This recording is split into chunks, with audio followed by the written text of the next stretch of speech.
नेपाल में इस वक्त प्रकृति ने हाहाकार मचाया हुआ है। तिब्बत की तरफ से आया पानी नेपाल में तबाही का सैलाब लेकर आया है। रसुआ में भोटेकोशी नदी ने ऐसा विकराल रूप दिखाया कि पुल, सड़कें, घर और हाइड्रो पावर प्रोजेक्ट तक इसकी चपेट में आ गए। ये तस्वीरें नेपाल में आई उस भयानक बाढ़ की हैं, जहां नदी का शांत बहाव अचानक रौद्र रूप में बदल गया।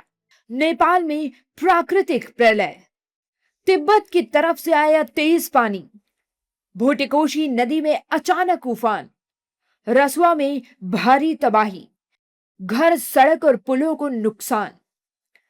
सबसे ज्यादा नुकसान रसुआ जिले में हुआ, जहां बाढ़ ने आसपास के सैकड़ों पेड़ों को चपेट में ले लिया। नेपाल के त्रिशूली बाजार में बुधवार सुबह अचानक पुल के नीचे से सैलाब बहने लगा। कई घर भी बाढ़ की चपेट में आकर तबाह हो गए। सिर्फ पेड़, घर और गांव ही नहीं, रसुआ में एक हाइड्रो पावर प्रोजेक्ट भी बह गया। नुवाकोट जिले में त्रिशूली नदी के किनारे अचानक आई बाढ़ के बाद कई घर और वाहन क्षतिग्रस्त हो गए। बाढ़ के बाद सबसे बड़ा सवाल है लापता लोगों का। नेपाल के पर्यटन विभाग के अनुसार करीब 384 लोगों का पता नहीं चल पा रहा है। इनमें 291 विदेशी पर्यटक हैं, जिसमें 105 भारतीय नागरिकों के लापता होने की जानकारी सामने आई है। टिमोरे बॉर्डर पोस्ट पर करीब 9 पुलिसकर्मियों के भी लापता होने की खबर है। बाढ़ प्रभावित इलाकों में राहत और बचाव अभियान युद्ध स्तर पर चल रहा है।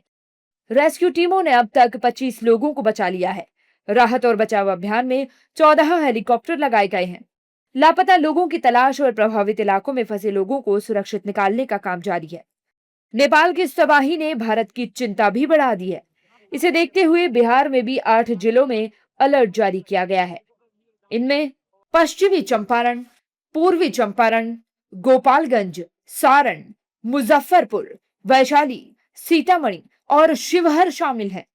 बगहा में प्रशासन ने निचले इलाकों में रहने वाले लोगों को सुरक्षित जगह पर जाने को कहा है। अभी तो हम लोग को भी मालूम हो गया है, धीरे धीरे मोबाइल से भी और प्रशासन की तरफ से भी हम लोग को मालूम हुआ है। तो जैसे कि रेता में बहुत आदमी गया हुआ है काम करने के लिए, तो वो लोग को भी फोन के माध्यम से सूचित कर दिया गया है कि यथासंभव जल्दी यहाँ पे मतलब आ जाएं, क्योंकि पिछले बार भी पानी के चलते कुछ आदमी रुक गया था और रात भर वहीं रुकना पड़ा था। सूचना यही है हम लोगों को कि जो एसडीएम साहिबा आई हुई थी, उन्होंने सब ग्रामीणों को तो समझा बुझा कर गई हुई हैं कि भाई नदी किनारे आप लोगों को नहीं आना है, पानी ज़्यादा आ रहा है। नेपाल में त्रिशूला बांध टूट चुका है, तो हम लोग भी तो मतलब सतर्क ही हैं।